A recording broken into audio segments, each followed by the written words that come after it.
Hello again, everybody. I'm Scott Casper along with Tony Hager. We're back from the Division I Championships for this week's edition of Global Wrestling News.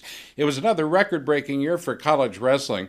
What did you think of the atmosphere in St. Louis? Tony, you were there firsthand. Well, numbers don't lie. St. Louis is the place to be, the place to hold these every single year. I think they should have this. They've got 3 of the top 5 attendance records right in St. Louis. I mean, everything is there for the fans. It's close to Fan Fest. You're close to Ballpark Village, where everyone likes to go have fun. Hotels are really close. It's a perfect dynamic for wrestling. We had some great coverage overall, and ESPN hit a home run. Let's dive into the finals, shall we, Tony? Yeah, let's get it. Night started off at 197 pounds. Jaden Cox made his 3rd straight appearance on the big stage against Minnesota All-American Brett Favre. It was Jaden Cox in Missouri. Those fans, they just came out in droves. They really did. Cox dominated his way to his 3rd national title with a slick ankle pick and more. Incredible riding time. 8-2 was the score, but it seemed to be a much larger margin on the mat. Cox has incredible defense. Favre wasn't able to get to really any offense. He just had really no shot of scoring on Cox, it seemed like. Cox had a slip up earlier in the year, so I think a lot of people were kind of doubting him. But that freestyle travel, that's a heck of a grind.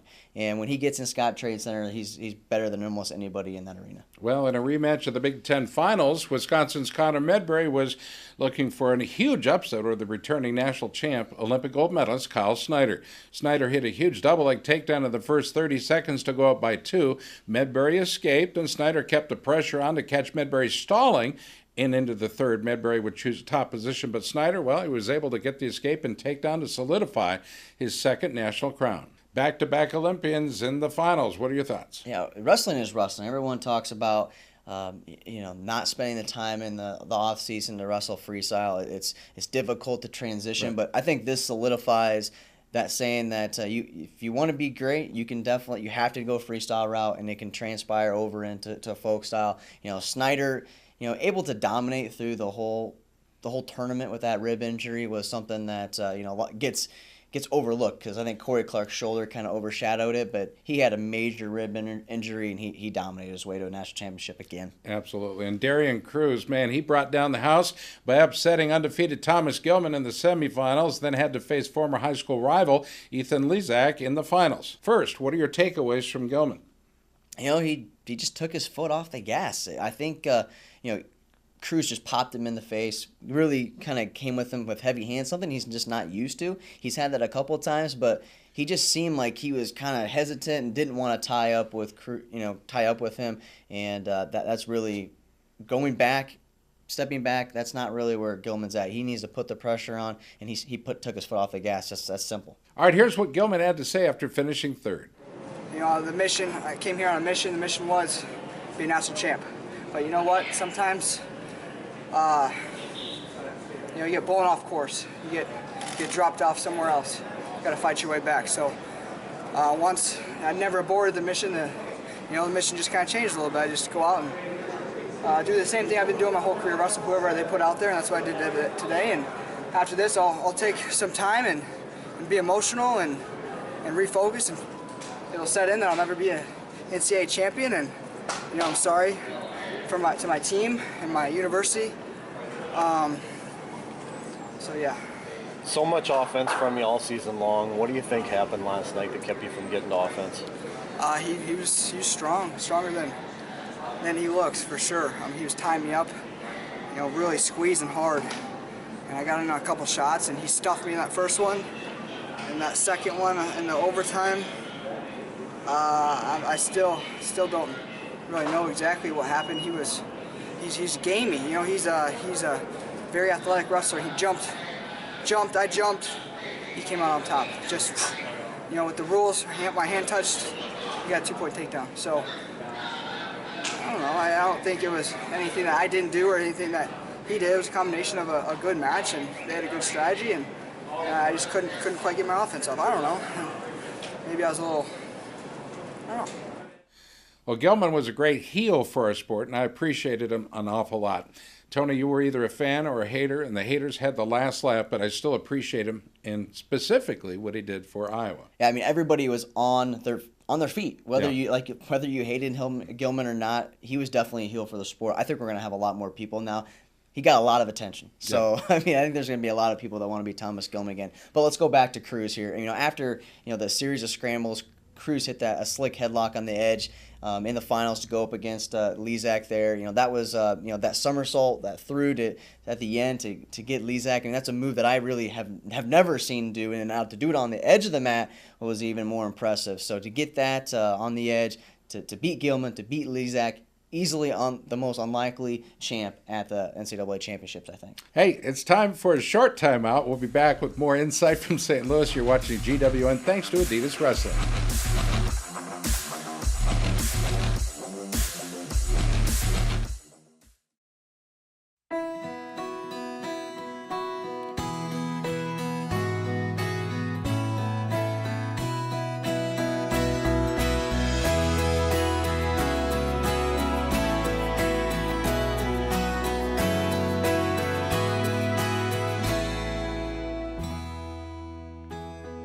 Right now, get a free 2-liter with the purchase of any large pizza. Casey's, famous for pizza. Yellow Blue wants to show you global energy demands are expanding at an alarming rate. Power grids in the U.S. are aging while coal plants continue to close at record rates. Utility rates are at an all-time high and there's no end in sight. If this concerns you, call Yellow Blue, delivering products and services that are not only green, but cost-effective. You can be independent, safe, and secure. We'll show you how at yellowbluetech.com.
Well, third time's a charm for Iowa senior Corey Clark. After finishing runner-up twice, Clark found himself squared off against former Hawkeye teammate Seth Gross at the 33-pound finals. After trading shots in the opening minute, Clark tried to come out the back door, but Gross grabbed an ankle to go up by 2. Now trailing 2-1, Clark chose bottom in the second and worked for a reversal, but with riding time starting to become a factor, he had to settle for the escape and tied it up at 2. We go to the third frame. Gross retook the lead on a quick escape, but Clark fired right back on a leg and did what he does best, and that's ride. The 4-time All-American stayed locked on his opponent for the final minute 30 and sent the Hawkeye faithful home happy 4-3. How important was this for the Hawkeyes? Now, this was huge. Clark was a homegrown Iowa boy, 4-time state champ, ended up being a 4-time All-American, and it's huge for in-state recruiting right now. You got Schwab up at Northern Iowa. Now you got Dresser coming in at Iowa State, and recruiting is really going to get tough now. I mean, it's not just people are going to go to Iowa. Dresser coming in, Schwab having a great season. I think that in-state battle is going to be almost as tough as the national recruiting challenge for these 3 coaches. So this is huge to bring a guy from Iowa and to get him 4 All-Americans and that title at the end. Our championship rewind rolls on at 141. It was the defending national champ Dean Heil against Virginia's 6th seed, George DiCamillo. Heil put the first points up on a wicked double leg and racked up 52 seconds of riding time. DiCamillo nearly tied it on a trip and a throw, but they called him out of bounds. Correct call, Tom? What do you think? You know, the whole tournament, they've been putting in the no reaction time when they do these reviews. And if you go back, if you reviewed it, I think it's probably 2. But if you're watching it in real time, 100% no takedown. There was just not enough. There was no reaction time. He was in and out of it, but it just kind of depends on how you're looking at things. And the review process has got to get changed. I mean, right now it's a debacle. I mean, there's almost just a waste of time right now. Well, the official that made the call should not be in charge of the review to reverse his own decision. Seldom will that happen. Should be an independent third party. Let's go on to the third, where DiCamillo scored on an escape, but the champ put him right back on the mat and rode his way to a repeat. Never dominant, but always dependable. Tony, what'd you think of the champ's performance? You know, this has been Dean's way of getting things done throughout the whole season. It's not flashy. You know, there's no flares. There's no big moves. Just real controlled.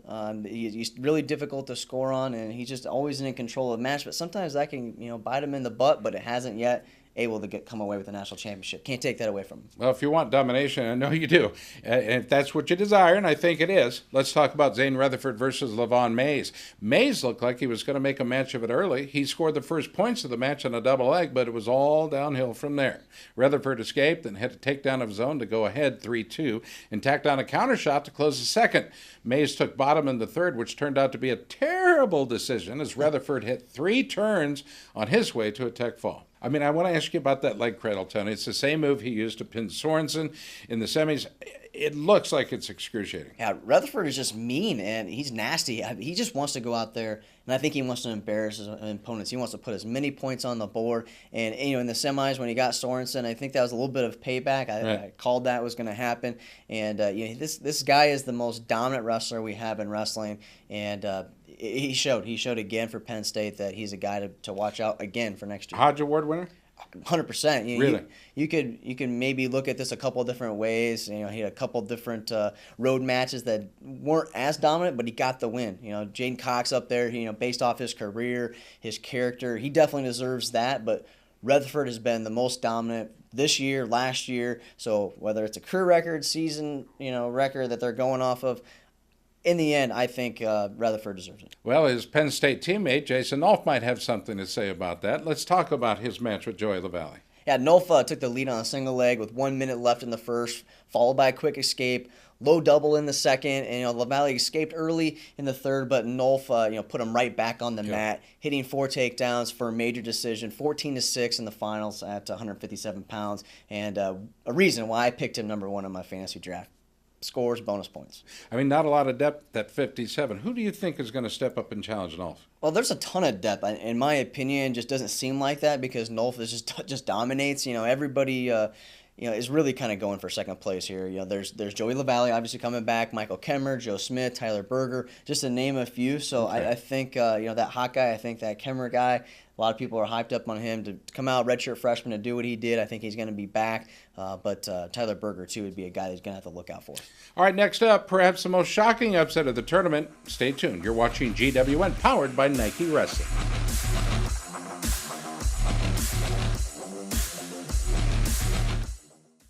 Wow, 40 years. Time really flies. Don't seem like it's been that long. It seemed like only yesterday that I started out route delivering it to the stores. For over 40 years, we're really proud to keep the same quality ingredients and not change our recipe. Help us celebrate our 40th anniversary by joining into our cookies recipe contest with a chance to win a Traeger Bronson 20 smoker.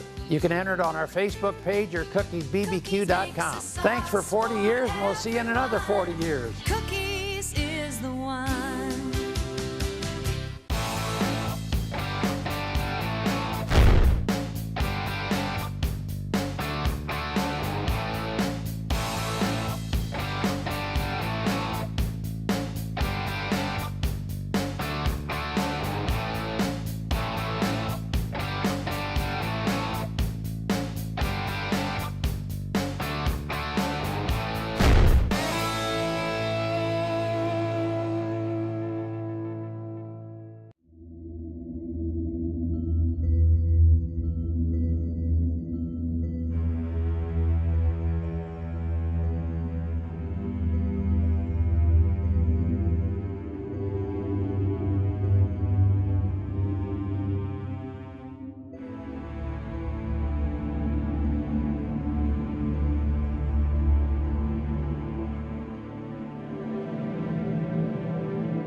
All right, welcome back. Let's set it up. 165 pounds. Illinois' two-time national champ Isaiah Martinez, third-seed freshman Vincenzo Joseph of Penn State.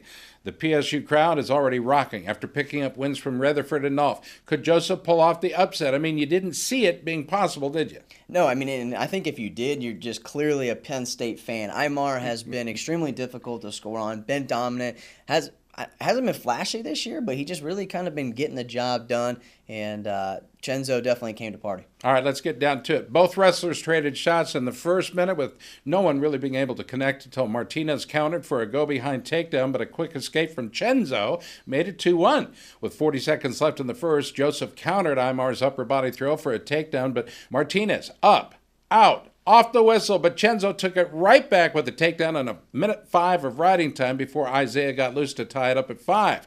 After a failed mat return to start the third, Joseph stood up and inside tripped Martinez, bulldozing the two-time champ to win the title by fall. I mean, the Nittany Lions at this point are roaring. Chenzo over Martinez, Cruz over Gilman. What's a bigger upset? I mean, looking back at both matches and kind of how people reacted, I think Gilman getting beat was a bigger reaction from the crowd, but the Penn State faithful came out huge when Chenzo was able to inside trip. That was pretty nasty. I mean, a freshman going up a guy that's been there twice, won it twice, I think, and is really kind of vocal about his ability, him being a star at the NCAA level. So for Chenzo to come in as a redshirt freshman, get that pin was, he brought the house down. All right, true freshman Mark Hall came in as the 5 seed at 74 and earned his shot at redemption against the Buckeyes' Big Ten champ, Bo Jordan. The first period was a feeling out process with neither wrestler being able to clear the head and hands. Hall scored the first points on a second period escape and countered a shot on the edge of the mat, going up 3. Jordan was able to escape late in the second and again early in the third to pull within 1. Hall took a stall warning with 40 seconds left in the bout and was dangerously close to giving up a point, but powered his way to a late double leg to seal the deal 5-2. Tony, thoughts on the match? First, I think they missed a call on the edge of the mat. It should have been takedown 2 for Jordan. They've been calling that all season long.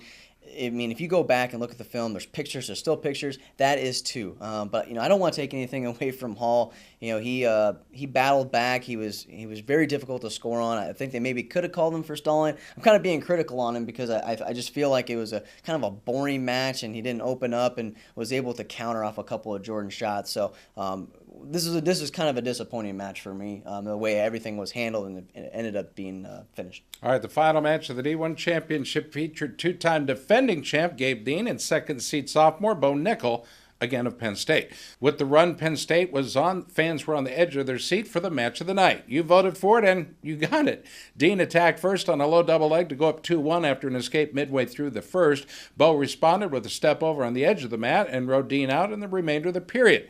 Nichols started down to start the second and scored the only points of the period with an escape. Down 4-2. Dean chose bottom in the third and quickly escaped the pull within 1.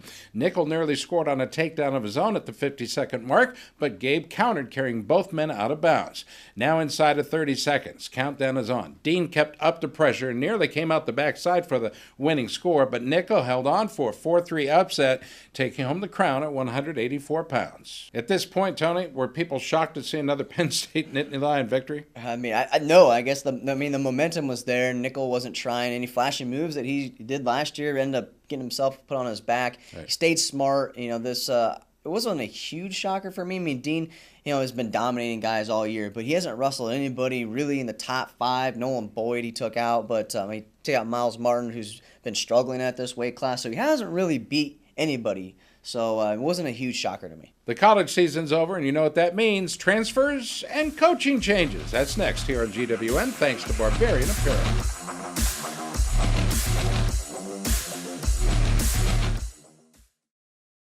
The war raged for generations. No amount of bravery and conviction could end the infected, unyielding rage. And with every battle, the evil grew, changed, evolved.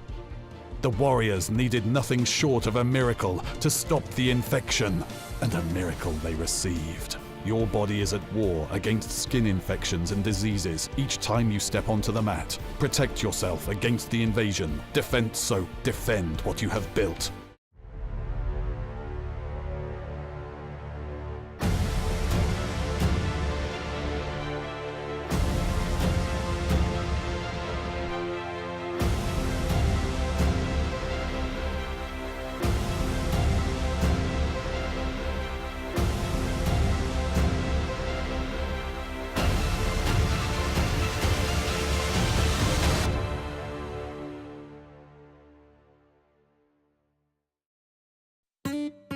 When looking for a quality pizza, you need a place that makes everything from scratch, using fresh ingredients, 100% real mozzarella. And if you can grab a lotto ticket while you're there, well, lucky you. Casey's, famous for pizza. Right now, get a free 2-liter with the purchase of any large made-from-scratch pizza.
Well, it's not a transfer, but a decommitment. A third for the Iowa Hawkeyes this year as top 5 overall recruit in the 2018 class.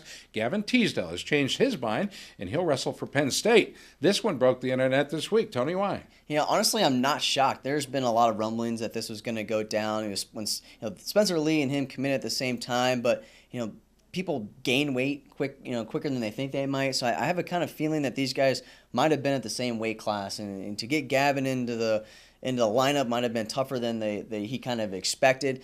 Going and watching the national championships, a guy from Pennsylvania, you see Penn State rolling. I mean, why would you not want to wrestle for Penn State if you don't think that you have the ability to get in the lineup in the first couple of years? So, I don't blame him. What is crazy to me is how Penn State is finding a spot for him. On scholarship. Penn State has 12 weight classes. I don't know if you know. Top 5 recruit. They already got Roman Bravo Young and another guy at the same weight class, top 5 ranked recruit as well. So they got. It's almost impossible how they're getting this done, but they're getting it done. And we've talked about this before. Heck, probably when he committed. I think that's when it was. The verbal commitment as a freshman, sophomore. It doesn't mean anything until they sign on the dotted line. In other words, paper doesn't commit. Yeah, I think it's a big problem in wrestling. I think wrestlers right now are really kind of doing it for almost the media attention. They want to be in the limelight, see how people think about their commitment. It's just a verbal commitment. It's really putting coaches in a bad position because Iowa lost recruits because they had a verbal commitment from Gavin Teasdale. Now they don't have that guy, and he's not going to come back because he's committed somewhere else. So it's just kind of a roller coaster. We're going to see a lot of decommitments here.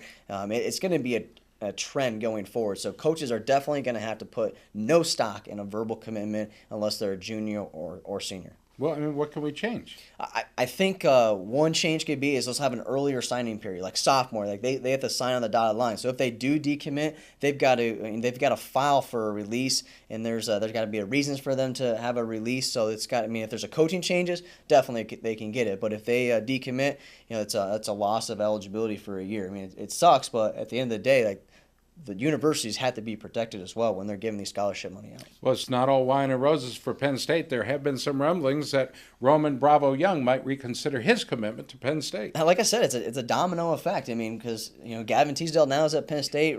RBY is thinking, well, why? Why are they bringing him in? I was supposed to be the guy there. So again, this is a lot of rumblings on message boards and whatnot. So I haven't heard anything from the Bravo Young camp, and I think if he does leave somewhere, could be up in Minnesota with his buddy Gable Stevenson, could be out in Arizona State where his home state is. So those are 2 big possibilities for Bravo Young. Or possibly the University of Iowa. Wow, wouldn't that be a trade? That would be a good flip. All right, just 3 days after the NCAA championships, we have our first transfer news. Tashawn Campbell announced that he'd be transferring from Pittsburgh to Ohio State. Campbell went 2-2 in St. Louis and was the number 10 seed. Man, Tony, that seemed quick. Supposedly, Campbell was given a release prior to the NCAA championship. So coaches were able to, reach out, contact him. Something that tells me that Campbell wanted to go to Ohio State, and to see this happen 3 days after the national championships, there was definitely some conversation. I mean, on the outside looking in, it's like, how no one even knew that he wanted his release. So there might not have been enough coaches that got an opportunity to check out Campbell. Well, that's the first thing I thought of, is how the heck did he get the release? And two, how the heck did Ryan snatch him up so fast? Obviously, with the uncertainty of who will be the next pick coach, I don't blame him, but it did happen pretty quick. It's a big pickup. I mean, they don't have much at 57 and 65, so the Buckeyes are definitely going to roll. They're going to be a threat next year to take down Penn State. Oh, Buckeyes are always a threat. Virginia Tech coaching is Tony Roby's interim tag has been yanked, and he'll be officially leading the Hokies in 2018. VTech finishes 6th at this year's championship. What do you think of the hire? I'd be lying if I didn't think that there were better candidates out there. I mean, I know for a fact that they probably went out after a couple people, but he's been on staff for 11 years, so there's a reason why you keep what is new. It's like up in Minnesota. They kept Eggum. He's been on staff for so long. They know the kid's already on there, so to wipe everybody out and bring somebody new in is not an easy task as well. So I think at the end of the day, looking back at it, I think it's a good hire. All right, we'll get a chance to talk with Roby next week on Takedown TV. You don't want to miss that. For Tony Hager and Brad Johnson, I'm Scott Casper, running late to it. Thanks for watching this week's edition of Global Wrestling News.